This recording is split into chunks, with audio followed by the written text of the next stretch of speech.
기도하겠습니다. 하나님, 오늘도 복된 주의를 주시고 이 하나님의 전을 주님의 말씀으로 가득 채워주셨음을 감사드립니다. 부족한 종이 또 2000년의 교회사에 우리 개신교의 황금 같은 그런 소중한 시간을 오늘 함께 나누고자 합니다.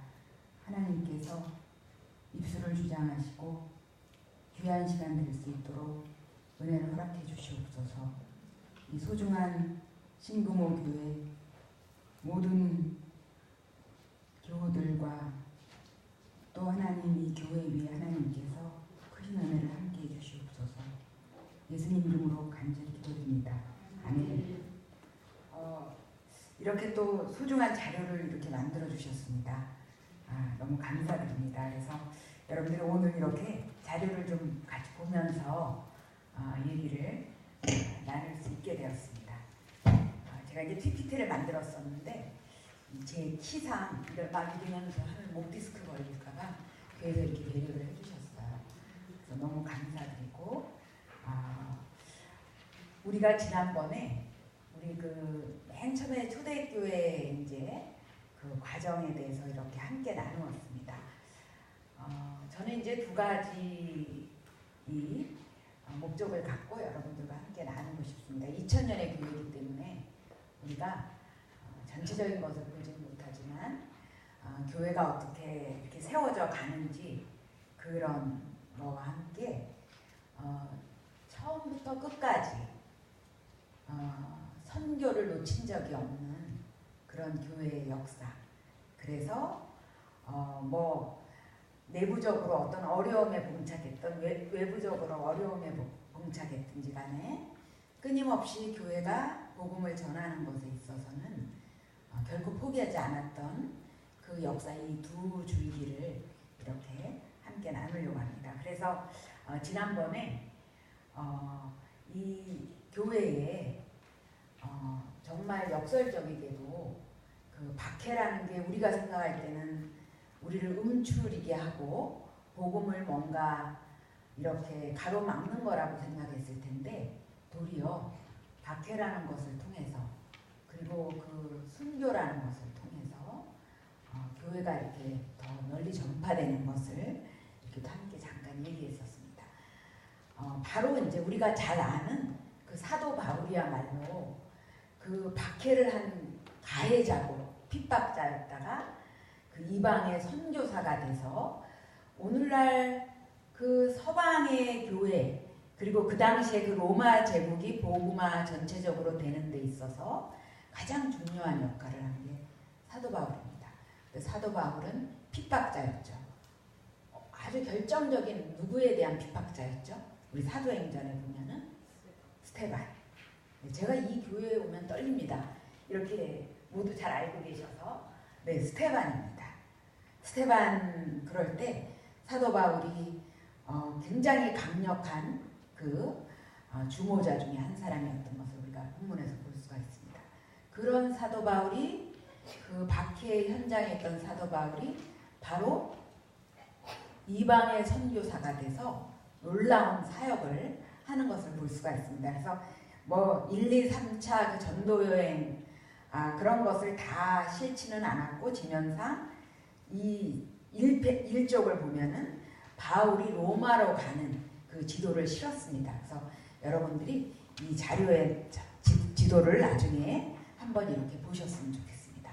우리가 잘 알다시피 1차, 2차, 3차 여행까지는 바울이 맨 처음에는 터키까지 그 다음에 그리스까지 확장했지만 로마는 죄수의 몸으로 이렇게 가는 것을 볼 수가 있습니다. 그래서 사실 때로는 믿는 사람들에게 있어서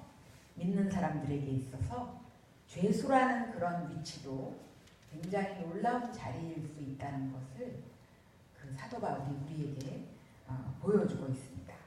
그래서 잘 알다시피 그 지중해라는 바다는 얼지 않는 바다예요. 얼지 않는 바다가 한국 사람한테는 그렇게 크게 느껴지지 않습니다. 왜냐하면 우리 대한민국에 바다 어는 적 있어요? 없어요. 지난 겨울에 추웠어도 바다 끄떡도 없었습니다. 그 우리나라가 러시아가 그렇게 우리나라를 동해안을 노리는 이유가 뭐냐면은 러시아는 겨울이 되면은 바다가 얼어요. 그래서 얼지 않는 바다를 확보하는 게 너무나 중요한 일입니다. 사실 지금 아무리 비행기가 발달한다 한들 무역을 하는 데 있어서 비행기 별로 쓸모가 없어요.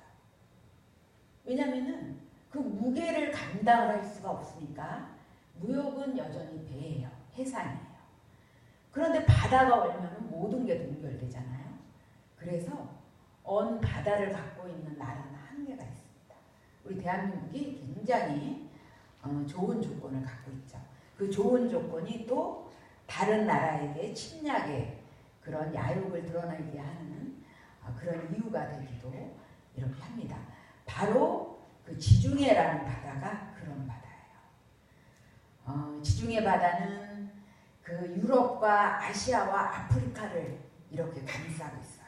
여러분 이 지도를 보면은 그래서 그 당시에 유럽의 세계는 어느 나라가 강국이냐, 이 바다를 누가 차지하고 있느냐, 그것에 따라서 이렇게 갈렸습니다. 이 놀라운 바다를 통해서 사도 바울이 로마로 가고 있습니다. 아마 죄수의 몸으로 그 긴 바다의 여행을 뭔가 벅찬 가슴으로 기대감에 차갖고 정말 이 기다리는 마음으로 막 갔던 죄수는 역사상 사도 바울이 처음이 아니자 마지막이 아니었습니다. 그래서 지금도 이렇게 지중해 바다를 바라보면은 생각하면은 그 사도 바울의 그 정말 이 막 벅차 있는 그런 모습이 이렇게 느껴집니다. 그래서 복음이 이렇게 확장되었습니다. 그러면서 또 우리가 굉장히 골치 앓고 있는 이단들은 오늘의 문제가 아니고 초창기에도 있었습니다.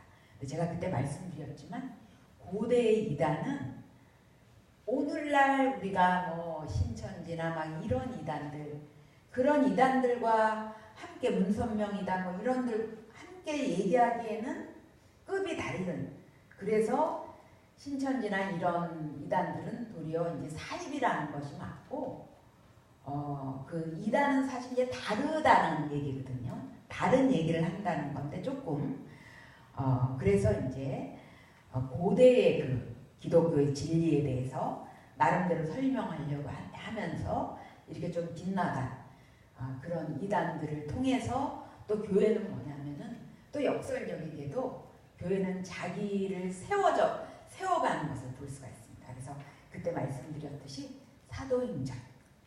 사도행전 같은 게 그냥 이단 때문에 생긴 거라고 했잖아요. 그냥 우리는 뭐 주님은 누구시죠? 그럼 우리를 구원해 주신 구세주입니다. 이러면 되고, 하나님은 천지를 창조하셨습니다. 성경이 말씀하니까.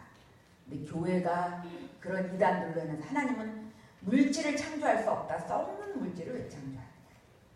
그런 이단들 때문에 이제 사도신경, 하나님 어떤 분인가, 또 예수 그리스도 누군가, 또 성령, 그리고 인간의 몸이 부활하는 것, 이런 것들이 이렇게 세워지게 됩니다. 그래서 우리가 이단들을 두려워할 건 없고 우리가 이단들과 어떻게 싸울 것인가. 하나님께서 이 교회를 이제까지 지키셨는데 지키시는 하나님께서 오늘도 교회를 지키십니다. 우리를 통해서 지키시기 때문에 우리가 정말 복음 안에서 온전히 서서 교회를 지키는 그 고대 교회처럼 그런 역할을 감당해야 되지 않을까, 그런 생각을 했습니다. 그러면서 우리가 고백하는 성부, 성자, 성령 하나님, 그것도 우리가 생각할 때는 너무 쉽게 얻어낸 것 같은데 사실은 고대 교회에서는 기독교의 생존이 걸려있는 문제였습니다. 왜냐하면 그 당시는 하나님이 한 분이다라는 것을 믿는 유대교와 나머지 종교는 다 신이 여러 개 있는 다신교였습니다. 그런데 기독교는 그 하나인 유대교와 다신교들, 이신저신 막 많은 신들 그 사이에서 하나도 아니고 여러 개도 아닌데 한 분이시면서 삼위이신 성부, 성자, 성령 하나님을 설명해야 되는, 그것이 우리 기독교가 뭔가를 보여주는, 전도하려면은 우리 기독교는 이렇습니다 이렇게 설명해야 되잖아요. 그것을 설명해야 되는 아주 우리 생명이 걸려있는 그런 것이었습니다. 그래서 지금 생각하면 성부 하나님, 성자 하나님, 성령 하나님 한 분이시다. 지금도 어렵거든요. 아, 왜 이런 것을 했을까? 사변이 아니고 쓸데없이 뭐 지식을 자랑한 게 아니고 우리 기독교는 하나님은 이런 분이에요. 이것을 설명하는 아주 정말 투쟁이었습니다. 그러면서 또 교회 안에 또 우리가 구원을 어떻게 얻느냐, 그것 때문에 또 어거스틴 같은 그런 위대한 또 신학자들이 이렇게 나왔습니다. 그래서 이렇게 교회 안에 채워지면서, 교회 안이 채워지면서 우리 기독교가 세워지면서 또 뭐냐면은 복음은 계속 확장되는 그런 역사가 지난번까지의 역사였습니다. 그래서 이렇게 잘 나갈 줄 알았어요. 여러분 우리 인생도 그렇잖아요. 이제 좀 됐다 싶고 오 주여 감사합니다. 여기가 좋사오니 하는 순간 우리는 어떻게 되죠? 확 밀어치는 그런 사건이 우리 인생 중에 막 일어나잖아요. 그래서 저도 이렇게 별거 평탄치 않은 인생을 산 것 같아요. 그래서 저희 어머니가 저한테 항상 그랬어요. 시련은 하나님이 그 사람의 그릇을 크게 하는 가장 놀라운 도구란다. 그렇게 말씀을 하셨어요. 아, 너 은혜야 그렇게 어렵구나. 공부하러 가서 그렇게 어렵구나. 아, 어떡하지 우리 딸? 단 한 번도 그런 얘기를 안 하시고 이렇게 어려움을 당하고 있다. 그러면 시련은 하나님이 너의 그릇을 크게 하는 도구다. 너는 지금 그릇이 너무 내가 보기에도 작다. 그 뒷말을 좀 안 했으면 좋았을 텐데 그 뒷말까지도 하시는 거예요. 그래갖고 이제 기독교가 이렇게 이제 뭐 좀 다 이렇게 좀 돼서 그 사도 바울이 로마 확장시켜놨죠. 전도 계속하죠. 뭐 이래서 이제 교회가 이제 뭔가 세계적인 로마를 발판으로 해서 이렇게 갈 줄 알았는데 이 로마 세계가 교회가 로마가 기독교 국가가 되면서 이제 세계로 나가자 막 이래야 될 텐데 로마 제국이 문제가 생겼어요. 어떤 문제가 생겼나? 대지진이라고 표현할 수 있는 참사가 벌어지게 되었어요. 왜냐하면 변방에 있는 야만족들이 5세기 초부터, 그러니까 400년대부터 로마 제국을 침투해 오기 시작했어요. 침략해 오기 시작했어요. 여러분 그 당시에는요, 어거스틴 같은 하나님의 대목회자도 이거 어떻게 되는 거지? 굉장히 당황했어요. 그런데 하나님을 믿는 국가가 이렇게 멸망할 수 있어? 그거 우리 로마가 믿던 그 신들을 너희가 다 버렸기 때문이야. 사람들이 막 그럴 때 어거스틴 같은 대학자가 너희 신들을 버렸기 때문이야? 그러면서 그것을 설명해가는 그런 작업을 13년 동안 해요. 근데 맨 처음에 어거스틴도 깜짝 놀랐어요. 제가 그랬잖아요. 고대는 보통 60세 살면은 그래도 수명이 긴 거거든요. 근데 자그마치 어거스틴 같은 경우는 자그마치 354년에 태어나갖고 430년에 죽었으니까 그 당시에 아주 드물게 74세를 살았어요. 그래서 왜 이렇게 길게 살았을까 생각하니까 그냥 평균 나이는 한 50대 중반이고 조금 살면 60대 뭐 초반인데 그때 죽었으면은 로마가 멸망했을 때 그 이교도들이 벌떼같이 달려들어갖고 너희 신 그거 가짜였잖아. 그러니까 우리나라 망했잖아. 우리 제국 이 거대한 제국이 망했잖아. 너희 신 그거 너희 하나님 그거 가짜인 게 판명이 됐어. 막 이럴 때 설명할 수 없을 수도 있었을 것 같아요. 그런 역량을 가진 목회자들이 그렇게 많지 않거든요. 그런데 어거스틴은 그 설명을 했어요. 그래서 이런 생각을 해요. 우리의 생명이라는 거 하나님께서 쓰실 때까지, 우리 사명이 있을 때까지 우리의 생명은 겁낼 게 없구나. 그래서 여러분, 사실 우리가 사나 죽으나 주를 위해 사는 거잖아요. 그래서 나의 생명은 정말 하나님 앞에서의 사명 안에 있다, 이렇게 생각하면은 우리 눈앞에 어떤 일이 있어도 끄떡할 거 없어요. 하나님께서 나에게 사명을 주셨으면은 이 어려움이 내가 넘어갈 수 있고, 그리고 그 다음에 내가 또 어떤 일을 할 수 있고, 하나님께서 나를 쓰고 계시느냐 쓰고 계시지 않느냐, 그것이 우리가 항상 바라봐야 될 그런 일이에요. 그래서 여러분, 로마가 막 그 다음에 어거스틴이 죽었거든요. 그런데 어거스틴은 평생 어떤 일을 했냐면, 이제 막 부모석 엄청 속이고 한 30년 정도, 30년 전 넘게 그냥 열 몇 살 때 아들을 낳았어요. 그 당시는 그게 흉이 되지 않았나 봐요. 저 결혼도 안 하고 아들을 낳았고, 또 아들 이름을 뭐라고 졌냐면요, 아레오다투스라고 라틴어인데 하나님이 주신 선물.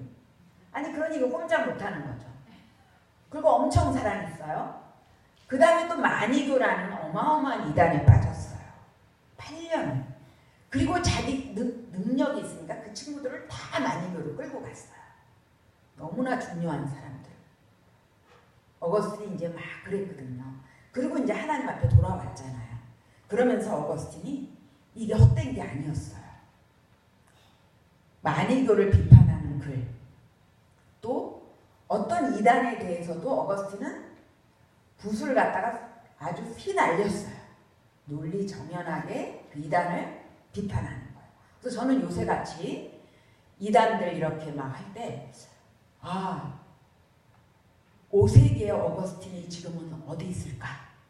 막 이제 이런 아쉬움이 이렇게 있어요. 정말로.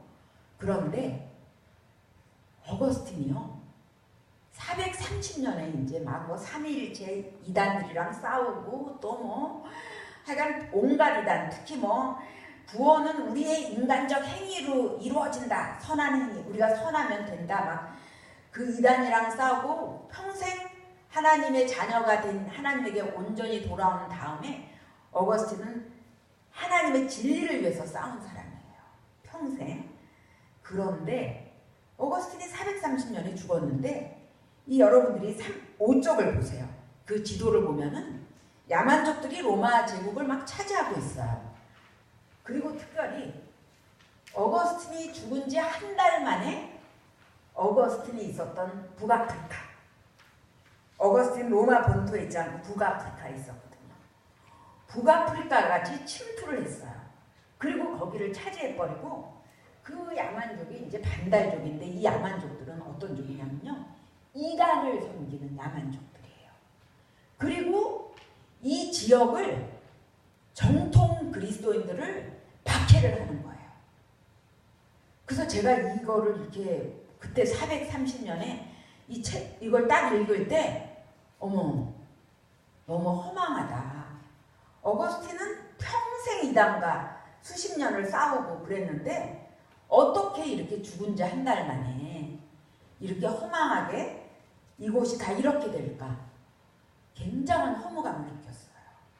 저는 제가 가장 허무감을 느낄 때가 성경에서 언제였냐면요, 여러분들은 언제세요? 저는 세례 요한의 목이 한 여자의 춤값으로 날아갈 때 제가 너무 허망함을 느꼈어요. 차라리 스테반은 장렬하잖아요. 막 돌을 맞고 막 주여 저들이 짓는 죄를 모릅니다, 용서하십시오, 막 사람들이 막 안타까워하는 데서 막 돌 맞으면서, 이거 얼마나 극적이에요. 근데 우리 세례 요한은 여자의 춤값으로 이 목이 날아갔다고 생각해보세요. 그리고 막 대중들이 있는 데서도 아니고 끌려와갖고 소반에 이렇게 그 머리가, 저는 너무 허망했어요. 저는 웬만해서 허무감을 안 느껴요. 그 허무함 때문에. 근데 제가 이 역사학도로서 여기서 허무함을 느꼈어요. 아니, 어거스틴의 그 수십 년의 인생 하나님 뭐 하신 겁니까? 그럼 어거스틴한테 사기를 치신 겁니까? 제가 막 그랬어요. 그랬는데, 그래서 이 야만족들이 지금 다 차지했잖아요. 그런데 이 야만족들이요, 정통 그리스도인으로 다 바뀌게 돼요. 정통 그리스도인으로. 아, 그래서 제가 그때 어떤 순간을 살아도 우리가 이런 생각을 갖고 살아야 되는구나. 우리가 교회사를 알고자 하는 이유는 뭐냐면은 이거예요. 몇 년도에 누가 뭐 했다 뭐 이런 거 아니에요. 역사 속에서 하나님이 어떻게 하셨는가, 그 속에서 우리가 뭐를 배우는 거냐면은 우리 어차피 역사에서 한 부분뿐이 못 살잖아요. 이걸 배우는 거예요. 아, 하나님은 하나님의 일을 끝까지 하신다. 그리고 하나님은 승리하신다. 그런데 여러분 생각해 보세요. 어떤 우리 일제시대부터 생각해 보세요. 어떤 분은 일제시대에 태어났다가 일제시대 때 돌아가신 분이 있어요. 그렇죠. 우리 1910년에서 1945년인데 딱 그때만 산 인생은 있어요. 그 얼마나 우리가 생각할 때 고통스러운 시기에 태어나서 그때뿐이 모르겠구나. 그리고 그분이 예수를 믿었다면은 하나님 앞에서 얼마나 힘들었을까. 이 정말 울분의 시대에 살면서. 근데 이제 저희 부모님을 보면은 짧은 시간을 일제시대에 살았어요. 그리고 또 뭐를 경험했죠? 6.25를 경험했어요. 그리고 지금까지 사세요. 그러니까 일제시대 6.25.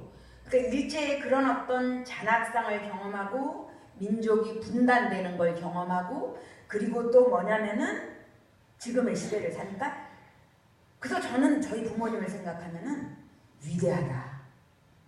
이 시간을 살아내는 게 위대하다. 그리고 일제시대 때 어떻게 살아남으셨지? 특히 부모님이 이북에서 넘어오셨거든요. 그래서 그 38선인가 넘을 때 영락교에서 만나자 그리고 약속을 하고 넘어갔대요. 그래갖고 넘다가 보니까 우리 엄마가 자기 여자 동생을 밀치고 넘어져갖고 여자 동생이 넘어졌는데 그냥 자기 살겠다고 달렸다는 거예요. 달린 다음에 달리고 나서 엉엉 울고 난리 났었대요. 내 동생 죽었다. 그랬더니 와봤더니 이모는 먼저 와있대요. 먼저 와있대는 거예요. 그때 근데 이제 저희 이모 할머니는 그때 총을 맞고 죽었어요. 넘다가. 뭐 이런 게 가족사이 다 있잖아요. 아 근데 그 총을 안 맞고 살았다. 뭐 대단한 삶이에요. 그래서 여러분 우리는 저 같은 경우는 6.25도 없었죠. 뭐도 없었죠. 여기 계신 분들 중에서 또 그런 분들 있죠. 6.25도 경험하지 않고 그냥 이 평화의 시대만 살아간 사람들. 각각 우리가 그 시대를 살아내는 시간은 다르거든요. 그러면은 우리는 어떤 자세로 살아가야 되느냐. 우리처럼 그냥 평화로운 시대에 산 사람들은 탱자라는 것 사는 것뿐이 모르면 되는 거냐? 아니죠. 고통의 시대를 사는 사람도 이 시간에도 하나님은 살아계시고 하나님은 궁극적으로 지금도 일을 하고 계시고 승리하신다. 이렇게 저처럼 평화의 시대만 살았던 사람도 탱자 살면 안 되고 이 시간도 하나님께서 우리에게 사명을 부여하시고 살아가시고 그리고 우리가 살아가야 된다.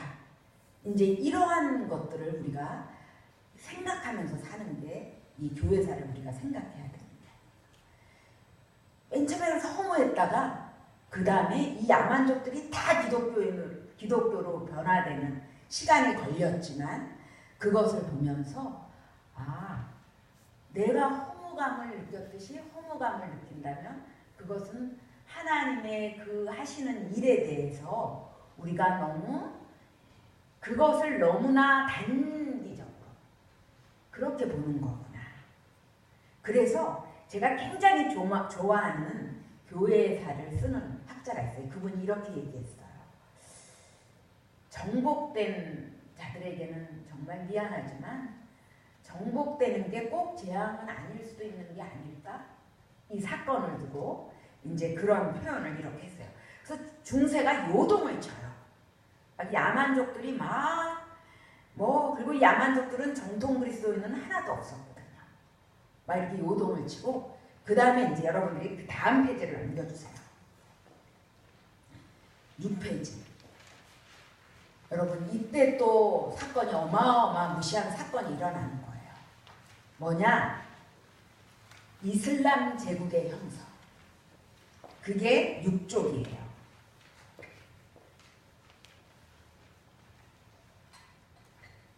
이게 있으니까 너무 좋죠. 그죠? 네, 참 너무 감사드립니다. 이렇게 잘 그림을 넣어주셔서 너무 감사드립니다. 그럼 이슬람 제국은 야만족이 유럽을 침투할 때도 없었어요.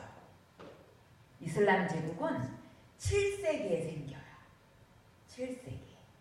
그런데 그 야만족들이 로마 제국을 이렇게 막 다 정복을 했는데 야만족이 뭐 커다란 대국이 아니고 족장 같은 그러니까 이 야만족들이 또 수십 개의 부족들이에요. 그러니까 야만족들은 무슨 힘을 갖고 있지 않냐면은 해상권을 장악할 수 있는 힘은 없었어요. 그 지중해 바다 있죠? 그 바다를 누가 장악하냐면 이슬람들이 장악해요. 이슬람들은 뭐예요? 한 손에 칼을, 한 손에 코란을. 코란은 뭐죠? 이슬람의 경전이에요. 그러면서 7세기에 막 그 유럽을 갖다가 위협하는 거예요. 이 지중해에 배를 띄워갖고 위협하고 저는 스페인을 안 가봤어요. 스페인을 가보신 분 계세요? 스페인을 가보신 분? 목사님 가셨죠? 안 가셨어요? 네. 스페인에 가면요. 그라나다라든가 톨레도 이런 데는 좀 다르대요. 여러분 우리 그 기타 칠 때 분명히 아버님들이 연애할 때 꼬실 때 그거 치셨을 것 같아요. 아람브라 궁전의 추억. 그 아람브라 궁전. 그런 것들이 뭐냐면은 유럽의 문명과 이슬람의 문명이 결합해서 아주 아름다운 문명. 그게 스페인에, 왜냐하면 스페인에는 200년 동안 통치받은 지역도 있어요. 스페인은. 그래갖고 이 이슬람들이 파죽지세로 그 스페인을 통과하면서 이제 알프스를 넘어서면은 그 다음에는 다 평지예요. 그러면 유럽은 완전히 이슬람화가 되는 그런 순간이었어요. 그게 언제였냐면은 730년대였어요. 제가 그 순간에 숨이 쾅 멈추는 거예요. 야! 그러면서 정신 차리자. 아니지. 그 일이 안 일어났기 때문에 지금 유럽이 그나마 그렇지 않은 거지. 맞아요. 스페인 다 점령하고 알프스를 서는 순간 알프스 전투에서 패배해요. 그래갖고 바로 이슬람의 그 세력이 좀 더 약화되고 스페인에서도 한 부분을 제외하고는 이제 물러나게 되는 거예요. 그래서 그라나다 이런 데는 200년 통치하기 때문에 그 흔적이 되게 많아요. 그래서 한번 가보시면 좋을 것 같아요. 근데 저도 이 교회사를 가리키는 사람이지만 스페인에 가서 한 군데만 가야 된다. 그럼 제가 어디를 가야 되겠어요? 교회사를 가리키니까. 이런 데를 가야겠는데 저 절대 안 가요. 저 축구를 좋아하기 때문에 레알 마드리드를 가려고 그래요. 한 군데만 간다면은.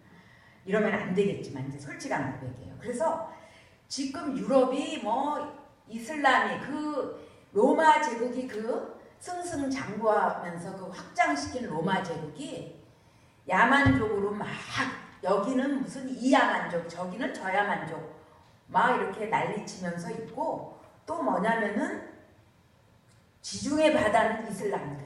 그래서 어마어마하게 우리가 지난주에 만났을 때 그 로마 제국이 아니고 막 풍지박상 나는 것 같은 그런 아주 무질서해지는 그런 상태예요.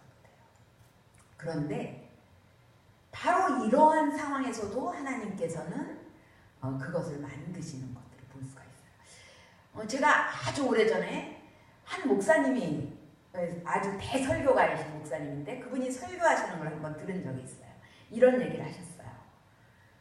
중국이 공산화가 된 게 중국의 복음을 위해서 굉장히 유익이 됐다. 사람의 시각에 따라 다르겠지만 나는 그렇게 고백하고 싶다. 구속사적으로. 그분이 그런 설교를 했어요. 그래서 왜 그런가 했더니 중국은 아주 수십 개의 언어로 된 나라였대요. 뭐 여기서 여기 가도 언어를 알 수가 없었어요. 기차 타고 몇 시간만 가면 언어가 달랐대요. 근데 모택동이 그럼 통치가 안 되니까 언어를 통일시켰잖아요. 그 다음에 선교사들은 중국어 그 언어 하나만, 광동어인가 뭔가 하나만 배워서 가면은 통할 수 있는 그렇게 됐다는 거예요. 하나님께서 이 유럽을 그런 뭔가 우리는 아쉬웠는데 그런 작업을 이렇게 하셨어요. 그래서 역사를 보면은 순교의 피가 뿌려지고 막 그래서 그냥 승승장구하고 영원한 평화로 가게 될 거라고 생각했는데 또 좀 가는 것 같다가 풍지박산 나고 그런 것들을 볼 수가 있어요. 그래서 이러한 것들은 뭐냐면은 우리 인간은 죄인이거든요. 여러분 우리 보세요. 창세기에 가인과 아벨, 근데 아벨이 죽었잖아요. 그래서 아벨의 동생이 누가 태어났죠? 이것도 대답하실 거라고 믿고 있습니다. 저를 일부러 골탕 먹이려고, 그죠? 셋, 맞아요. 셋! 여러분 그러면은 가인의 후손은 악의 후손이고 셋의 후손은 의인의 후손이라고 생각했어요. 그러면은 뭔가 셋의 후손 때문에 이 세상은 선한 자들로 좀 채워줘야 되잖아요. 근데 셋의 후손 중에서 노아 때 어땠어요? 누구뿐이 선한 자가 없다 그랬어요? 노아뿐이 없다 그랬어요. 그래서 죄인인 인간은 영원히 계속 선하지 것으로 가지 못해요. 그래서 이렇게 제국들이 이렇게 망가지는 거예요. 그러면서 이제 막 이러한 과정 속에서 다시 유럽이 세워지는, 그리고 그 세워진 유럽은 소위 말하는 오늘날의 유럽과 거의 비슷한 형태의 그런 국가들로 이제 세워지는 과정이 이제 시작되는 그런 거죠.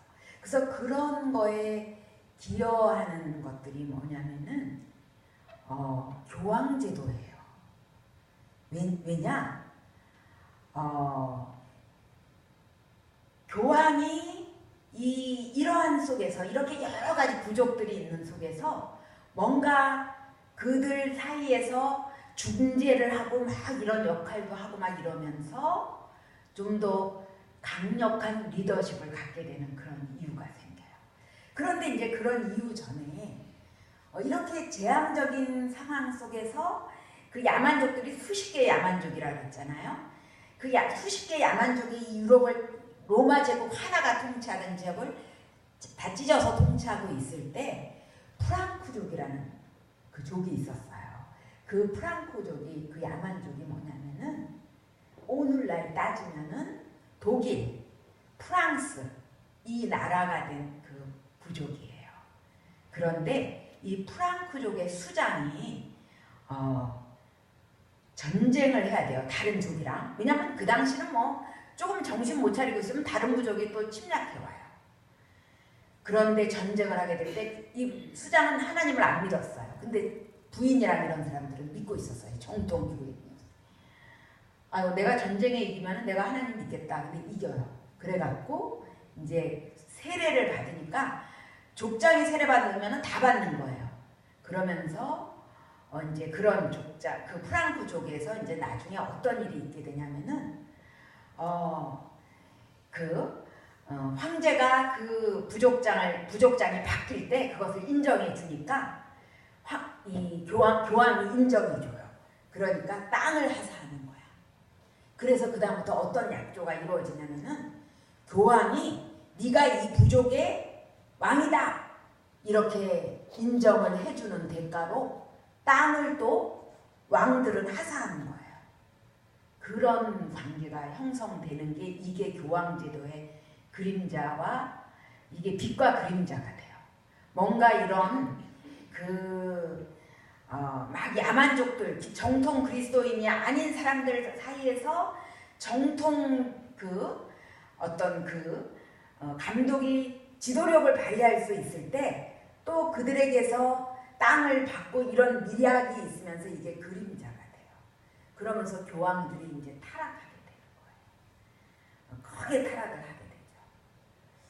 그렇지만 중세의 질서를 잡아가는 데 있어서는 굉장히 중요한 역할을 해요. 그래서 수십 개의 그런 야만족들이 또 한 열 몇 개로 이렇게 하면서 이렇게 나라들이 좀 더 세워지고 이런 거에서 이제 지도력을 이렇게 갖게 돼요. 그런데 중세는 1000년이나 되는 긴 시간이었어요. 여러분 1000년, 우리 한국교회 지금 한국교회는 다음 주에 조금 얘기해 드릴 텐데 1885년 언더우드나 아펜셀러가 온 거는 5년이에요. 그래서 한국교회 아직 그렇게 긴 시간의 역사 아니에요. 하다못해 정말 150년의 역사도 아직 아니잖아요. 그런데도 우리가 오늘 한국교회를 생각하면 가슴이 저리거든요. 그런데 이 1000년에 그리고 이런 교황제도가 그런 빛과 그림자를 갖고 있는데 어떻게 1000년의 교회가 끝까지 갔느냐? 이게 참 신기하지 않으세요? 신기하시죠? 그것은 수도원 제도였다고 얘기하고 있어요. 수도원 제도가 교회가 위태해질 때마다 개혁을 했다는 거예요. 개혁. 여러분 우리가 하나님 안에서 30년 전에 나는 새로워졌다고 해서 더 이상 새로워질 필요가 없을까요? 아니죠. 날마다 새로워져야 되잖아요. 그래서 우리가 날마다 말씀의 은혜를 받아야 되는 거예요. 날마다. 수도원 제도들이 이 교회의 타락을 계속 갱신시키는 중요한 역할을 했어요. 그런데 모든 제도는 뭐냐면은 항상 빛과 그림자가 있어요. 수도원들이 또 부자가 돼요.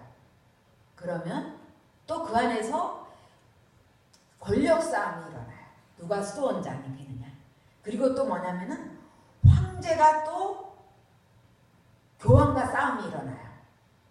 수도원 원장을 황제는 자기가 원하는 성직자를 세우기를 원해요. 왜 그렇죠?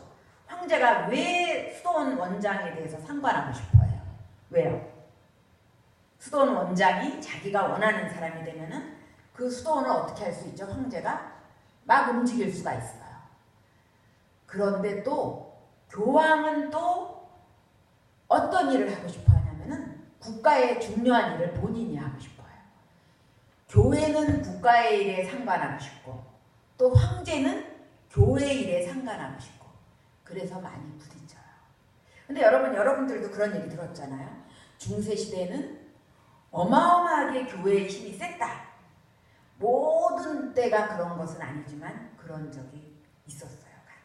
그래서 막 황제를 무릎을 꿇치고 막 그런 적도 있고 황제들이 교황 앞에서 그냥 머리를 조아리고 이런 적도 있었어요. 그러나 1000년 동안 그랬다는 것은 아니에요. 1000년 동안. 그리고 수도원 제도도 마찬가지였어요. 그래서 인간의 제도라는 것은 하나님 앞에서 끊임없이 그리고 우리가 하나님의 말씀 안에서 끊임없이 우리가 살펴보지 않는다면은 그 제도를 우리가 이제 이렇게 믿을 수는 없는 거예요. 끊임없이 그렇잖아요. 사실 우리 모두에게 그러면서 이제 그 교회의 타락에 그게 아주 막 어마하게 드러나는 사건이 너무 역설적이게도 십자군 전쟁이에요. 여러분 우리는 십자군 전쟁을 저는 어릴 때는 이렇게 알았어요. 너무나 거룩한 전쟁이다. 왜? 성지인 예루살렘을 탈환해서 예루살렘을 방문하게 신앙을 위해서 예루살렘을 자유롭게 방문하게 하는 이게 얼마나 중요한가. 여러분 우리 개신교도들한테는 그렇게 중요하지 않아요. 우리는 뭐예요? 두세 사람이 주님의 이름을 부르는 곳에 그것이 정말 주님이 계시는 곳이잖아요. 그런데 그 당시 중세 교회는 뭐가 중요했냐면 성지를 방문하는 게 굉장히 중요한 일이었어요. 굉장히 중요한 일인데 그 당시 어떤 일이 있었냐면은 11세기 이럴 때 어떤 일이 벌어졌냐면은 그 곳을 누가 점령하고 있었는지 제가 말하지 않고 그쪽을 한번 보세요.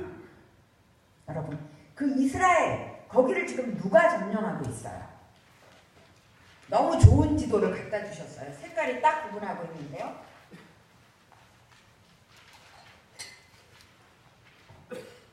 누가 점령하고 있죠? 그쪽이요. 누구죠?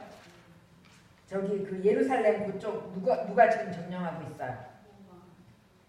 누구요? 거기 보면은 셀주크 투르크 보이세요? 셀주크 투르크 보이세요? 네. 투르크가 지금 말하면 터키예요.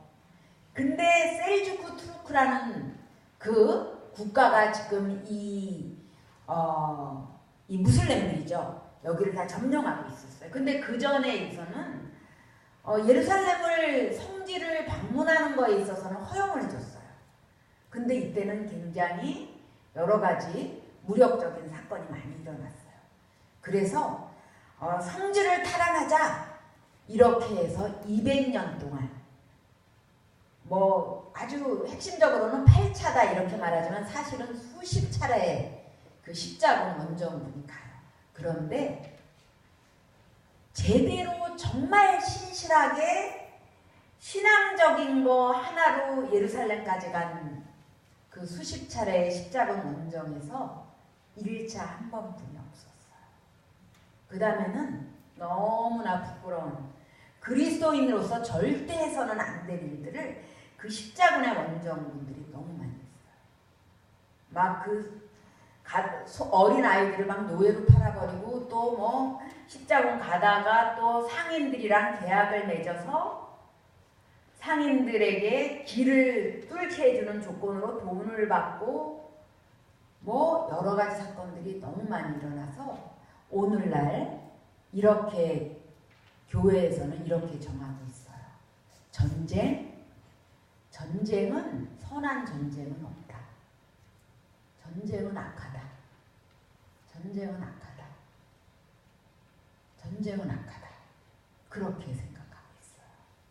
전쟁은. 그래서 이 지도가 지금 그 십자군 이런 거예요. 이렇게 이제 중세가 교황제도도 타락하고 또 그 교회를 타락하는 교회를 정화시켰던 수도주의도 또 많은 타락을 하고 또 십자군 전쟁으로 또 막 정말 그 교권이 막 흔들리고 막 이러한 상황 속에서 이제 어떤 일들이 벌어지냐면은 교회의 권위라는 거 그게 정말 뭐지? 결정적인 사건은 이거예요. 여러분 지구는 돈다. 여러분 지구 돌아요 안 돌아요? 지구가 태양을 돌아요? 태양이 지구를 돌아요? 지구가 태양을 돌잖아요. 그런데 중세시대 때 지금 중세시대예요 여러분. 제가 중세시대에 이제 그 종교 재판관이에요. 제가 여러분들한테 질문하겠습니다. 중세시대인데 여러분 지금 2018년 아니에요. 중세예요. 질문하겠습니다. 지구는 돕니까? 지구는 돕니까? 정직하게 대답해 주세요. 지구는 돕니까? 목사님들 잡아주세요. 도는 사람. 종교재판에 다 넘겨주게. 종교재판에 넘어가는 거예요. 화형당해요. 여러분. 왜? 지구가 중심이 돼야지 교회가 중심이 된다고 생각했어요. 그래서 갈릴레오 같은 경우는 재판정에서 안 돈다고 말하고 나오면서 문을 닫으면서 뭐라 그러죠? 그래도라는 게 너무 유명한 거예요. 그래도 지금 돈다. 그랬다는 말이 있잖아요. 여러분 이제 그러한 것들이 뭘로 사람들이 의심하게 되냐면은 자연과학들이 발전하게 돼요. 뭐 케플러라는 사람이 뭐 만원경을 하니까 막 그 우주를 막 볼 수 있죠. 뭐 그리고 또 뭐냐면은 지리상의 발견. 그때 중세 시대는요 지구가 가운데고 그리고 둥글지 않으니까 저기 가면은 배가 떨어져야 돼. 그런데 안 떨어지는 거예요. 항해를 하다 보니까 떨어져서 그리고 정신 차려갖고 다시 이렇게 와야 되는데 어떻게 정신 차리고 어떻게 기적적으로 살아왔다 이래야 되는데 온 거예요. 어떻게 이렇게 해서 지도를 만들면서 지구가 둥글구나 그런 것들을 알게 돼요. 그러면서 그때 또 뭐가 발명이 되냐면요. 인쇄술이요. 여러분 그전에는요. 양피지에다가 양의 껍질 있잖아요. 거기다가 좋은 책들은 거기다 썼어요. 그리고 손으로 다 필사하는 거예요. 인쇄도 우리는 좋은 시간에 살고 있는 거잖아요. 그것도 또 우리가 막 복사기까지 막 있어갖고 복사도 하고 저희 어릴 때는 문학의 밤 한다 그러면은 바리깡이라는 게 있었어요. 뭐 철필로 막 이렇게 저는 그것까지는 안 써봤어요. 언니들이 막 그걸 쓰고 막 뭐 이렇게 막 이렇게 하면서 등사 그죠? 추억을 지금 제가 추억에 그래서 막 이제 그거를 이렇게 했는데 지금은 그런 거 필요 없잖아요. 그리고 어저께 아침에 겨우 이 내용을 드렸는데 막 이런 작품이 나왔어요. 어마어마한 거죠. 근데 그 당시는 하여간 이렇게 막 해갖고 철필로 해갖고 미는 것도 기적이잖아요. 일일이 써야 되는데 그 구텐베르크 인쇄. 근데 여러분 인쇄술은 어느 나라가 최초로 발명했죠? 어느 나라죠? 우리나라. 목사님 왜 이렇게 유식하세요? 이건 모를 줄 알았어요. 성경만 아실 줄 알았어요. 네, 우리나라예요, 여러분. 구텐베르크가 아니고 세계도 알아요. 직지신경. 세계도 우리나라가 대한민국이 인쇄술을 맨 처음에 발명했다는 것을 인정했어요. 이제는 뭐예요? 다 뭐 이런 걸로 과학적으로 다 증명하잖아요. 이게 이 종이가 이게 몇 년 됐지? 이런 걸로 이제 하니까 전혀 끄떡없죠. 그렇게 인쇄술이 막 발명하게 돼요. 그러면서 또 뭐냐면은 중세시대 때 여자들이 많이 죽었어요.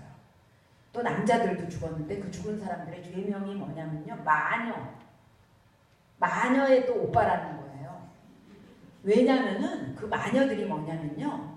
환상을 보는 거예요. 환상. 예수님께서 나에게 오셨어요. 나에게 예수님께서 이렇게 말씀하셨어요. 나의 병을 치유해 주셨어요. 막 이러면은 그 당시 교회는 뭐냐면은 예수님의 대리자는 누구냐면은 성직자뿐이 안 돼요.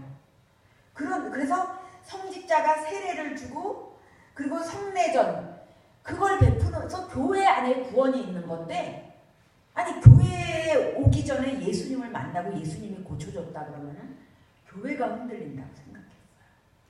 그래서 마녀들이 된 거예요. 마녀 집단을 했어요. 그런데 사실은 주님을 만난 사람들 있잖아요. 막 이러니까 뭐 우리도 주님을 우리도 직접 만날 수 있는데 목사 사제들만 만나는 게 아닌데 막 이런 것들 그래서 우리 딸이 그렇게 말하니까 맞지 않을까? 막 그런 생각들 막 이런 것들도 막 이렇게 생각하게 돼요. 그러면서 또 이제 결정적으로는 뭐냐면은 중세의 신학 중에서 한 부분이 뭐냐면은 전체가 중요한 게 아니다. 한 사람 한 사람이 중요하다. 하나하나가 중요하다. 그런 철학이 나와요. 그래서 그전에는 교회 안에 구원이 있다.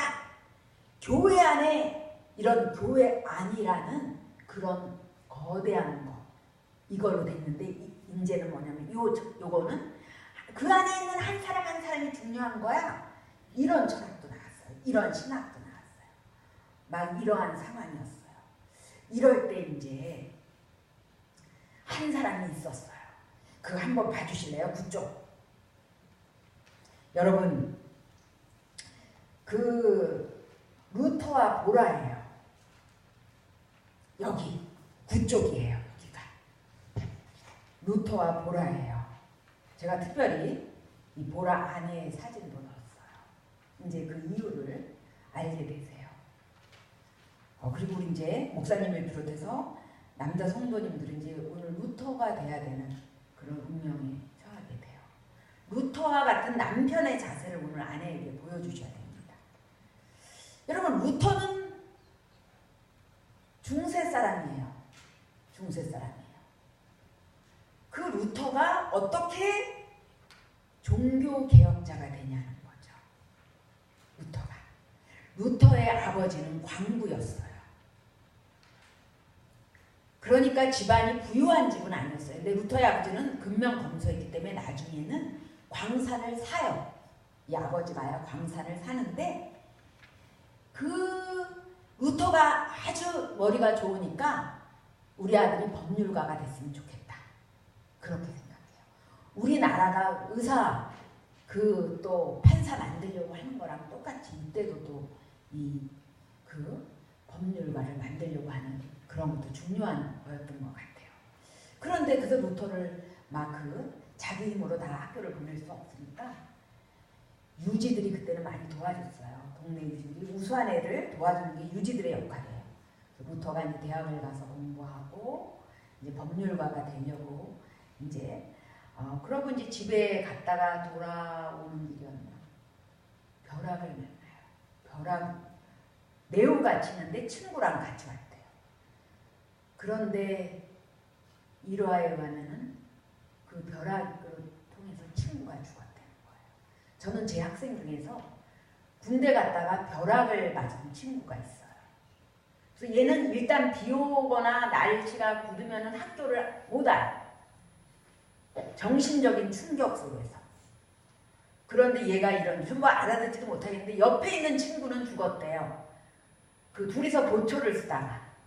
그런데 자기는 무슨 막대기를 갖고 있었는데 그 막대기를 통해서 튕겨나가는데 그러니까 결국은 이제 그게 튕겨나가면서 화상을 입은 게 이 안을 다 입어버린 거예요. 안을. 속을 입어버린 거예요. 그래서 평생 국가가 배상을 하는 거더라고요.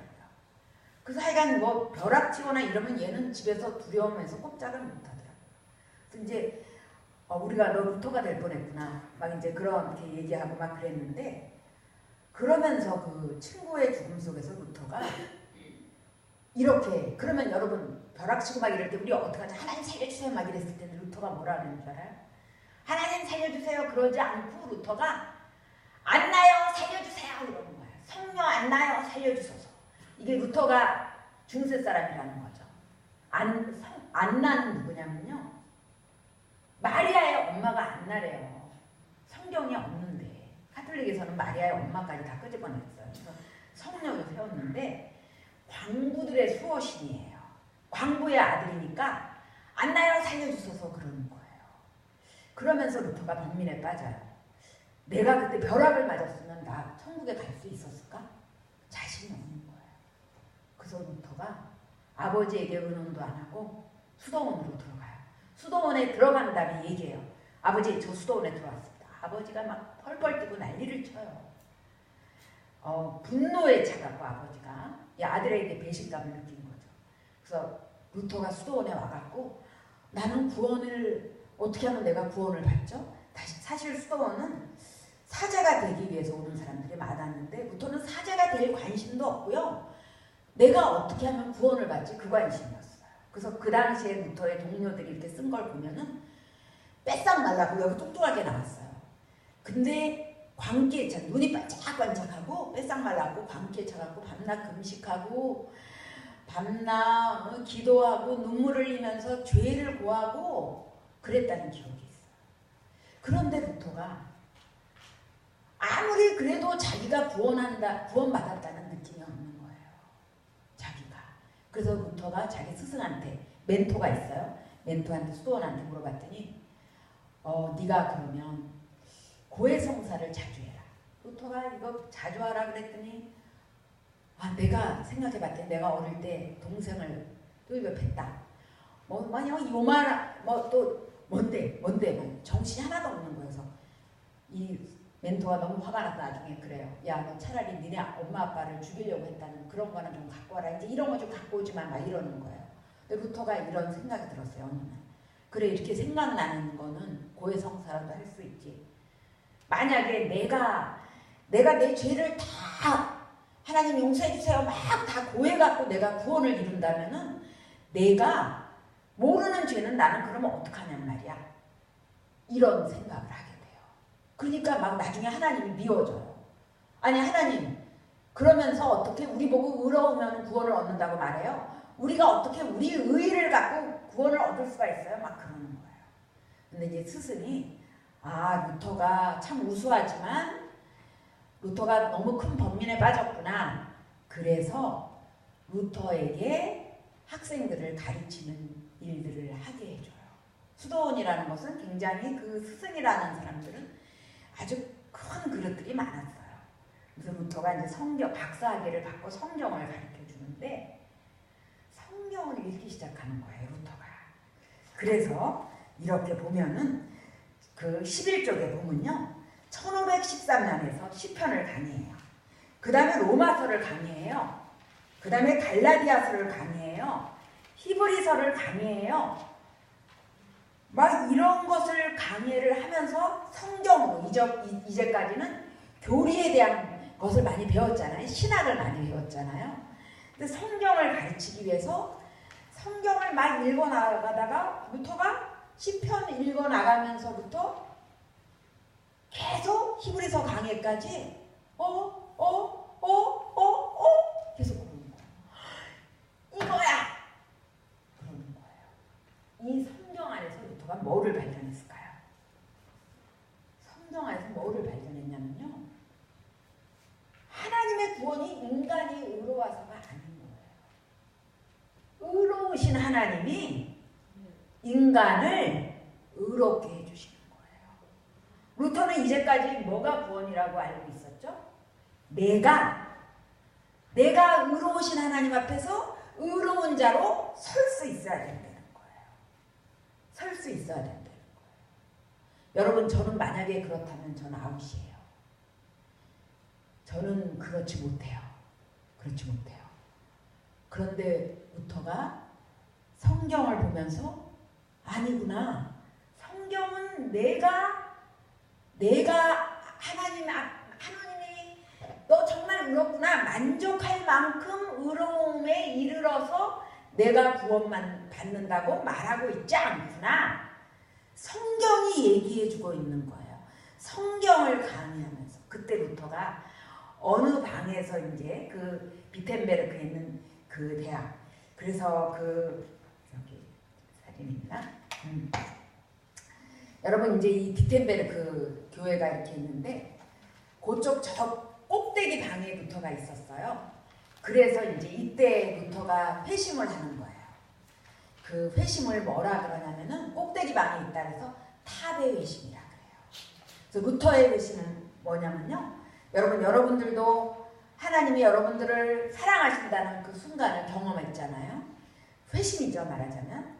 그런데 루터는 하나님의 말씀을 학생들에게 가르치려고 열심히 하나님의 말씀을 깊이 읽으면서 루터가 의로우신 하나님이 우리를 의롭게 해주시는구나. 인간이 죄인이구나. 죄인인 인간을 하나님이 의롭게 해주시는구나. 루터가 그것을 발견하게 돼요. 루터가 어느 날 보니까 예수님이 십자가에 달려있는 거예요. 그래서 루터가 중세 사람들은 십자가에 달리신 예수님 보고 묵상을 많이 했거든요. 그래서 얘기했어요, 예수님 앞에. 예수님, 당신은 죄가 없는데 왜 십자가에 있어요? 왜 벌 받고 있어요? 죄는 벌 받아야 있는 건데요. 루터가 그런 질문을 해요. 그러다가 루터가 눈물이 확 난 거죠. 죄 없으신 저분이 저 십자가에 달릴 수 있는 분은 죄 없으신 예수 그리스도뿐이 없구나. 죄 없으신 예수 그리스도가 죄인인 우리를 대신해서 십자가에 달리셨구나. 우리를 위해서 대신 십자가에 달리실 분은 죄 없으신 예수 그리스도뿐이었구나. 그분 때문에 우리가 의로워졌구나. 그래서 루터에게는 십자가의 신앙이라는 아주 어마어마한 아주 대표적인 신앙이 있어요. 그래서 이제 이 루터가 그래, 교회가 우리에게 이게 교회가의 전통이야. 교회는 이렇게 말했어. 우리가 이렇게 지켜왔던 거야. 이거 중요한 게 아니야. 그리고 그 모든 것은 하나님 말씀에서 이게 옳으냐 그르냐, 하나님 말씀에서 교회는 증명돼야 돼. 교회가 그 권위가 있다면 그 권위는 하나님 말씀 안에 있어야 돼. 말씀 안에서 증명돼야 돼. 만약에 아니면은 그것은 아닌 거야. 루터는 그런 것들을 생각하게 돼요. 여러분, 그래서 루터는 이제 그러는데 그때는 뭐냐면 지금 여러분 그 이태리에 가면 베드로 성당이 있잖아요. 그 베드로 성당 그 성당을 막 짓고 있었어요. 아주 막 굉장히 오래 걸린 성당이에요. 그때 교황이 자기 때 다 지으려고 막 면죄부를 팔러 다니고 있었어. 이 면죄부를 사면은 죄를 사한다. 여러분, 종이 조각 사는데 죄를 살 수가 있을까요? 중세 사람들은 참 어절이구나. 그런 종이 조각을 사면서 죄를 사한다는 걸 믿다니. 중세 사람들 바보였을까요? 아니에요, 여러분. 믿을 수 있어요. 왜 그런 줄 알아요? 고해성사예요. 죄를 7개의 성례 중에 뭐가 있냐면 고해성사가 있는 거예요. 성례가 7개의 성례를 통해서 중세시대에는 구원을 얻는다는 그런 신앙이었어요. 그러니까 이 면죄부는 내가 대신 가서 죄를 고백하는 것 대신에 이것을 사는 게 죄를 고백한다는 거야. 그런데도 양심은 있었어요. 제가 이제 자세히 살펴봤어요. 이 면죄부가 또 부자나 가난한 자나 또 아무데나 돈을 막 다 받은 거야. 그랬더니 가난한 자는 좀 싸게 받았어. 부자는 또 많이 받고.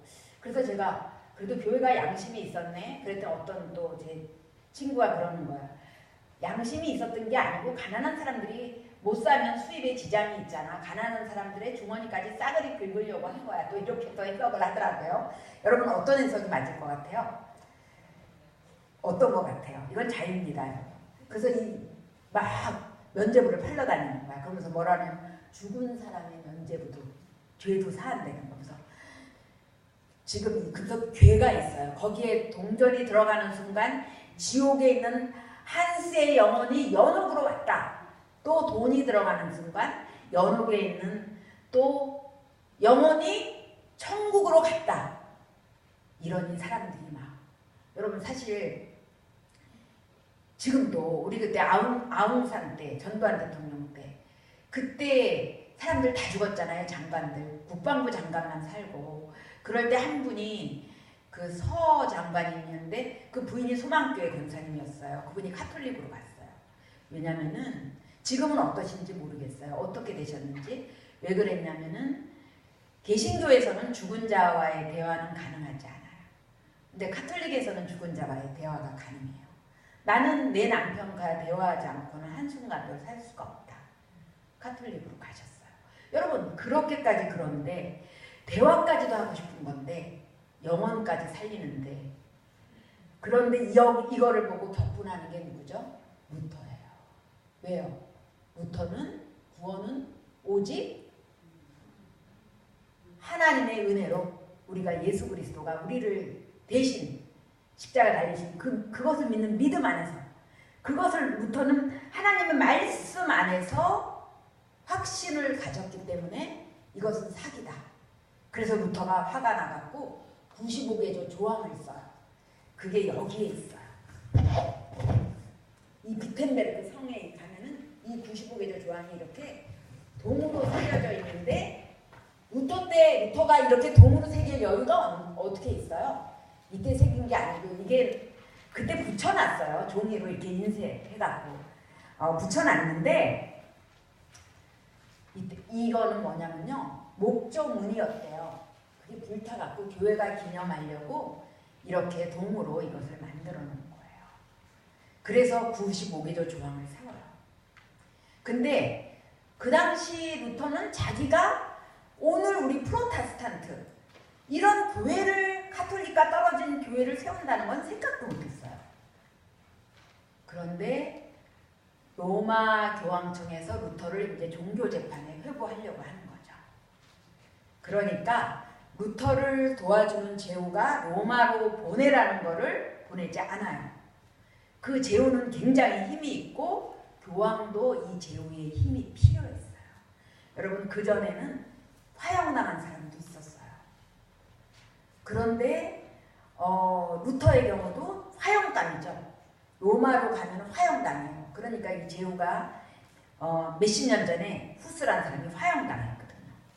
화영 안 시킨다 약속해놓고 딱 오자마자 화영 이렇게 재판에 넘기고 막 이렇게 감옥에 집어넣고 막 이래갖고 화영시키는 걸 봤기 때문에 우리 못 보낸다. 여기 일로 와라 이러는 거예요.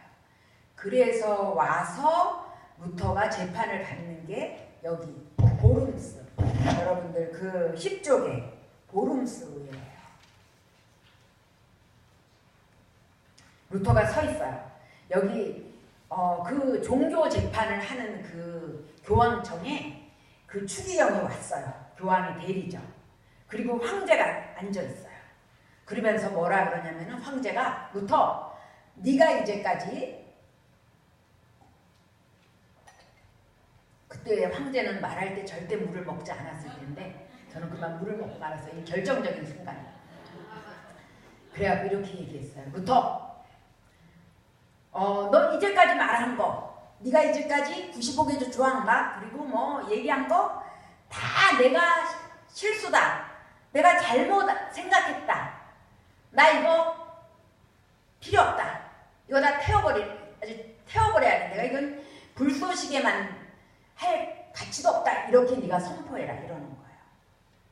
그러니까 루터가 이러는 거예요. 그때 교회 바깥에는 사람들이 다 쳐다보고 막 그러는 거예요. 긴장의 순간이죠. 루터는 이 순간 자기가 내가 그럴 수 없다 그러면 나는 화형당할 수도 있겠구나 이제 이 생각을 하고 있는 거죠. 잠깐 시간을 달라 그래요. 시간을 달라 그러니까 이거는 정말 확 대답해야지 왜 시간을 달라 그러는 거야, 그죠? 이쪽에서도 좀 야 이거 루터야 너 그런 대답은 중요한 대답은 팍 하는 거야 막 이래야 되는데 루터가 잠깐 시간을 달라 그랬더니 루터가 얘기해요. 내가 이제까지 말한 거는 난 하나님의 말씀 안에서 했다. 나는 내가 말한 거를 취소할 수 없다. 그러면서 뭐라 그러냐면은 하나님 나 이 자리에 서 있습니다 이렇게 얘기해요. 그래서 지금도 보름스에 가면 루터의 동상이 있고요. 이렇게 써 있어요. 저 여기에 서 있습니다. 이런 게 글자가 이렇게 써 있어요. 저 이제 보름스에 갔었는데 그렇게 써 있어요.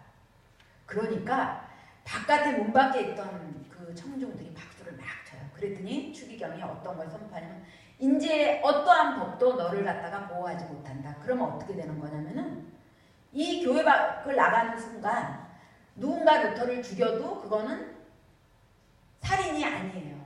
루터는 살인이라는 거, 살인죄를 졌다 이런 뭐죠? 법을 보호받는 사람의 경우예요. 그건. 너는 이제 법이 너를 보호하지 못한다. 딱 그 선언을 하게 되고 루터는 터덜터덜 걸어가요.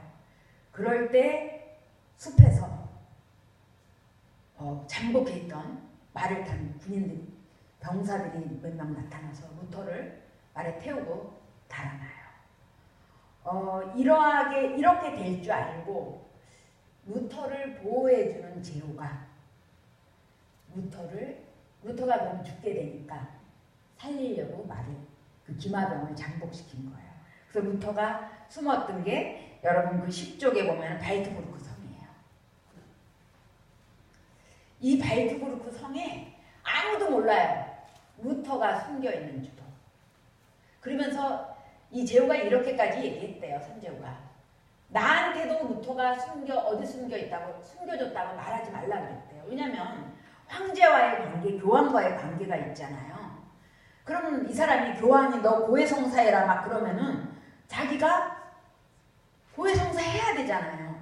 나 사실 루터를 어디다 숨겼자. 그러니까 선제후가 자기가 부탁하는 보아에게 나한테조차도 루터를 어디 숨겼다는 얘기를 하지 말라 그랬대요. 그래서 루터가 여러분 이렇게 숨어 있어요. 숨어 있는 동안 여러분 이렇게 도망자라는 것은 굉장히 불안정할 때잖아요.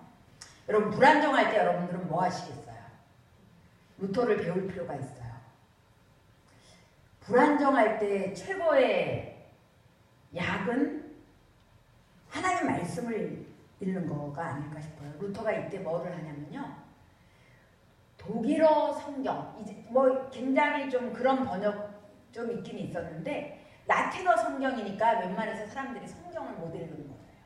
그러니까 루터가 그 성에 도피되어 있는 동안에 라틴어를 신약 성경을 라틴어 신약 성경을 독일어 신약 성경으로 번역을 해요. 다 번역해요. 신약 성경. 그리고 이것을 인쇄해서 독일 국민에게 선물하는 거죠. 어마어마한 선물을 한 거예요. 감옥에 있는 순간. 근데 루터가 거기 발트부르크 성에 가면은 그런 흔적이 있다는데 그런 흔적을 봤다는 사람은 없는 것 같아요. 저도 못 본 것 같고. 뭐냐면 루터가 막 하고 있는데 악마가 나타나는 거야. 루터를 막 야 너 여기다가 뭔가 붓는다 어쩐다 막 이러니까 루터가 야 물러나 그러면서 잉크를 팍 던졌다는 거예요. 그런 일화 같은 것들이 있어요. 그러면서 루터가 왜 성경을 갖다가 독일어로 썼겠어요? 뭐죠? 신앙은 무슨 중심이 돼야 된다? 하나님 말씀 중심이 돼야 된다. 전례 중심이 아니고 하나님 말씀 중심이 돼야 된다. 그래서 우리가 루터의 종교개혁을 얘기할 때 이렇게 말해요. 이것은 다른 종교개혁자들에게 다 같아요. 따라해보세요.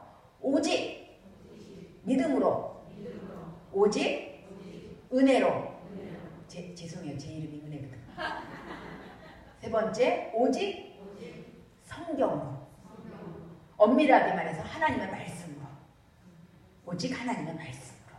그래서 루터는 하나님의 말씀을 이렇게 얘기해요. 하나님의 말씀은 세 가지다. 뭐냐? 선포되는 말씀, 설교, 쓰여진 말씀, 성경, 그리고 말씀 중에 말씀 누굴까요? 힌트, 요한복음 1장 1절. 말씀이 육신이 되었다. 누가 오시면 얘기해요? 예수 그리스도. 세 가지로 말씀을 얘기해요. 예수 그리스도. 그래서 제가 오늘 타이틀을 예수 그리스도, 교회의 권위의 근거 이렇게 잡은 거예요. 왜냐하면 교회가 스스로 자기를 갖다가 자기를 근거로 삼는 거니까. 그것이 아니니까.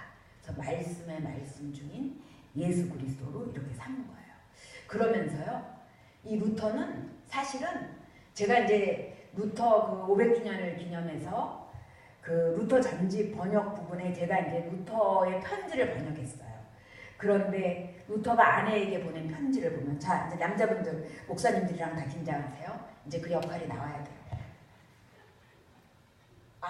루터의 아내는 수녀였어요. 그런데 그 수녀를 탈줄해갖고 이제 그 수녀의 그거를 벗어 던지는 여자거든요. 루터가 탈출시켰다는 얘기가 있어요. 이 보라를 위해서 탈출시킨 건 아니에요. 그 수녀원에서 11명의 수녀들이 이 루터가 얘기하는 얘기를 듣게 되면서 맞다. 이 얘기가 맞다. 이 생각을 해요. 근데 수녀원은 종신서원을 해서 도망갈 수가 없어요. 그래서 어떻게 탈출하냐면 수녀원에는 가끔 뭐가 들어오냐면 마차가 들어와요. 음식을 나르는 마차가. 근데 웬만한 마차에는 숨을 수가 없어요. 그래서 정어리를 가득 실은 마차가 몇 달에 한 번씩 오는 거예요.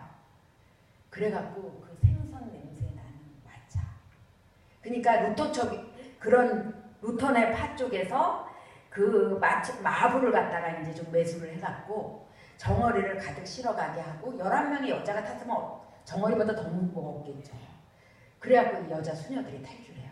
그러면서 루터가 그 사람들한테 너 고향으로 돌아가라. 아니면 결혼해라 막 이래요. 그래서 결혼도 많이 시켜요. 그런데 정작 루터는 결혼할 생각이 없었어요. 그래서 제가 편지를 보면은 이런 내용이 있어요. 루터는 우리가 굉장히 용감한 것 같잖아요. 이 어마어마한 일을 하고 이러면서 루터는 너무 힘겨워해요. 그리고 그렇게 순탄하게 이거 되지 않아요. 약속했던 제후들이 막 마음이 왔다 갔다 하고요. 막 배신을 하고 막 뭐 정말 굉장한 일들이 많았어요. 불안정하죠. 그러니까 루터는 뭐냐면 주여 내 생명을 빨리 거둬가 주십시오 그래요. 그래서 친구들이 얘기해요. 루터는 독신제도가 아니고 결혼이 하나님이 주신 제도거든요. 그래서 루터가 이렇게 얘기해요. 루터 친구들이 야 너 결혼해. 너는 결혼 안 하고 딴 사람만 결혼하나 그러면 어떻게 해? 나는 당장 예수님이 오늘 밤 데려갔으면 좋겠어. 나 결혼하고 싶지 않아 이래요. 그런데 그 수녀들 다 결혼하고 아니면 집으로 갔는데 오직 하나 남은 수녀가 있어요. 뭐냐면은 이 보라, 이 부인이에요. 좀 이쁘지는 않잖아요. 그죠? 그래갖고 근데 이제 보라는 굉장히 총명한 여자예요. 총명한 여자인데 보라한테 막 다른 사람을 들이대면서 루터가 빨리 정리를 해주고 싶어갖고 그래서 보라 이 사람이랑 결혼해라 그랬더니 보라가 싫다 그래요. 그러면서 루터 친구한테 이렇게 얘기해요. 루터나 너 아니면 결혼 안 한다 이런 거야. 그러니까 이 친구도 또 자기는 그냥 하나님 앞에서 그냥 살기를 원해. 그러니까 루터한테 덤탱이를 씌운 거예요. 그래갖고 루터가 어쩔 수 없이 결혼해. 그래서 루터가 뭐라고 얘기했냐면요. 나는 1%의 사랑도 없이 했다는 거야. 그런데 100%가 아니고 200%를 사랑하면서 살았어요. 루터가. 그래갖고 참 이 남자 이상한 남자네 이런 생각이 드는 거예요. 그래서 이제 제가 루터의 편지를 번역했더니 이런 내용이 있어요. 부인을 부를 때 나의 주인님 나의 주인님이라는 거야. 사랑하는 당신, 나의 주인님. 자, 여러분, 여기 지금 아내가 계신 분들 손 들어보세요. 다 아내가 계시죠? 다 저기 남자분들 다 일어서세요. 다 일어서세요. 제가 오늘 5분만 더 하겠습니다. 다 일어서세요. 5분 더 해도 되죠? 아니 대답이 적습니다. 하지 말라는 것 같은데 5분만 더 해도 될까요? 네. 자, 일어나셨죠? 선수하십시오. 네. 자, 아내를 향해서. 자, 아내가 여기 참석하신 분은 오직 아내를 향해서. 자, 저의 주인님 이렇게 큰 소리로 아내가 들릴 수 있을 만큼 이렇게 말씀하시는 겁니다. 네. 저를 보시면 안 되죠. 자, 각각이 아내. 자, 거기만 앉아주세요. 이렇게 한참 다른 분들 앉으시면 안 돼요. 다 하나, 둘, 셋, 다 같이 시작. 아니, 아내들이 안 들린다네요. 작아서 안 들린다네요. 소리가 작았대요. 자, 시작. 이 정도면 되겠습니까? 네.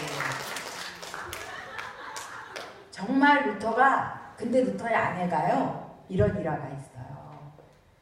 사실 루터는요, 한 번도 생활비를 가져온 적이 없어요. 이거는 남자들이 좀 유리한 발언인데 유리한 발언이죠. 근데 루터네 집은 몇십 명의 손님들이 들끓는데 이 루터의 아내는 귀족집 딸인데 7살인가 수녀원에 들어왔거든요. 그래서 수녀원에서 교육을 잘 받은 거예요. 그래갖고 생활비 한 번 안 갖고 오는 남편을 막 돼지도 치고 그리고 손님들 다 끌어다가 노동의 시간을 가지고 막 밭을 일구게 하고 막 이러면서 야채 일구게 하고 막 이러면서 그 생활을 꾸려갔어요. 이 보라가. 그런데 그런 것뿐만 아니고요. 이 보라가 어떤 여자였냐면은 루터가 어느 날 막 너무 힘겨웠다. 저는 루터의 편지를 번역하면서 나 이거 참 편지를 내가 맡은 걸 잘했구나. 한 사람의 실존이 이렇게 힘들었구나. 우리는 루터 종교계 500주년 뭔가 당당한 루터의 모습만 봤는데 그때 그리고 루터는 평생 우울증이 있었어요. 그래갖고. 근데 이 보라가 루터가 어느 날 보니까 이제 막 그러면서 루터가 너무 고통스러운 거예요. 그래갖고 정말 이제 이 종교개혁 끝장나겠구나. 그때도 어떤 제후가 또 배신을 하고 저쪽에 또 붙고 막 이럴 때였어요. 이제는 끝이다. 하나님이 왜 여기까지 나를 끌어온 거야? 이러면서 완전히 여러분들이 남편이 절망할 때 어떤 포즈인지 아시죠? 바로 그 포즈. 그래갖고 이제 그러고 있는 거예요. 그랬더니 보라가 부인이 상복을 입고 나타난 거야. 아니 이 비텐베르크의 교구에 누가 죽었으면 루터가 알아야 되는데 자기는 모르는 거야. 그래서 아니 누가 죽었냐, 누가 사기 났어? 누가 죽었어? 그랬더니 하나님이 죽었다는 거야. 그럼 무슨 여자가 이렇게 죄수 없는 말 하니까, 아니 당신 하나님이 살아있다면 왜 그러느냐고 얘기하는 거야. 하나님이 살아있다면 왜 그러냐고. 어마어마한 충격요법이죠 여러분. 그죠? 그러니까 집안 살림 꿀이죠. 그렇죠? 근데 루터가요 아내를 박사라고 또 얘기해요. 그리고 편지를 루터 아내에게 보낸 거 보면은 이 보라라는 여자는 막 자기가 그때 여성 유명한 뭐 세상은 알아주지 않아도 여성 그 개혁자들 꽤 있거든요. 근데 보라는 그런 활동도 안 했어요. 근데 루터는 끊임없이 아니 찌빙글레라는 사람 정신이 있어? 왜 그 성내전에 대해서 그런 이상한 얘기를 하는 거야. 이런 신학적인 얘기를 아내랑 막 나누면서 그런 부부의 관계를 유지했어요. 그래서 참 루터가 그 남편으로서 그 아내를 존중하고 인정하고 참 너무나 귀감이 되는 사나이구나. 그런데 종교개혁 500주년 기념하면서 남편으로서의 루터는 아무도 얘기를 안 하고 있는 거예요. 이 안타까움 때문에 저는 사실 오늘 1시간 반 동안 남편으로서의 루터만 얘기하려다가 그러면 안 될 것 같아서 5분을 더 요청해갖고 이런. 그래서 오직 뭐죠? 자, 오직 믿음으로, 오직 은혜로, 오직 성경. 성경은 세 종류가 있다 그랬죠. 뭐죠? 선포된 하나님의 말씀이신 설교, 그리고 쓰여진 말씀이신 성경, 그리고 또 하나 말씀 중에 말씀이신 예수 그리스도. 그러면서 이 종교개혁이 이제 쫙 퍼지게 됐어요. 그러면서 또 시간이 없기 때문에 다 할 수는 없지만 다음 시간에 조금 더 해주겠지만 칼뱅이라는 사람은 이런 것을 또 집어넣었어요. 오직 하나님께 영광을. 여러분 자녀들이 요새 영어 잘하면서 부모들을 막 그런다면은 제가 여러분들한테 쉬운 라틴어를 하나 알려드릴게요. 그래갖고 여러분들이 딱 그러세요. 애들이 좀 잘난 척하면 이거 딱 얘기하면서 너 이거 뜻 알아? 딱 이렇게 얘기하세요. 자, 따라해보세요. 솔리, 데오, 글로리아. 우리 글로리아는 알죠? 그죠? 영광. 솔리는 뭐냐면 오직. 데오는 뭐냐면 하나님이에요. 오직 하나님께 영광을. 자, 그러면 이거 한번 해보십시오. 시작. 솔리 데오 글로리아. 솔리 데오 글로리아. 그래서 이 개혁자들은 칼뱅이건 찌빙글리건 루터건 모두가 공통적으로 고백하는 것은 뭐냐면은 우리는 우리의 의로 구원을 얻는 것이 아니고 오직 하나님의 은혜로 우리가 믿음으로 예수 그리스도가 우리를 위해서 십자가에 달리신 것을 믿는 믿음으로 우리가 의롭다 하심을 얻는다. 이것이 종교예요. 그래서 여러분 사실 중세 천년이라는 그 시간이 교황제도의 그 어마어마한 것들이 결국은 뭐냐면은 모든 권위의 근원은 교회다. 모든 권위의 근원은 교회다. 그래서 교황들이 황제보다 우리가 권위가 더 높아. 그렇게 했을 때 루터를 비롯한 종교개혁자들이 교회의 권위는 하나님의 말씀에 근거하는 거야. 그 가운데 말씀 중에 말씀이신 예수 그리스도를 근거해요. 그것을 이렇게 우리에게 가르쳐준 것이 의입니다. 그래서 여러분 1, 2, 3 그 다음에 또 뭐죠? 또 라틴어 그죠? 솔리 데오 글로리아 그죠? 네 아마 집에 가셨는데 분명히 집에 가서 문 여는 순간 잊어버리실 거예요. 그러면 목사님들 여러분 계시잖아요. 각각 나누어서 목사님 구역을 정했으면 좋겠어요. 1구역은 당회장 목사님 뭐 이렇게 나누어서 집중 전화를 해도 다 알려주실 겁니다. 오늘은 목사님께서 이 시간을 위해서 축도해 주시겠습니다.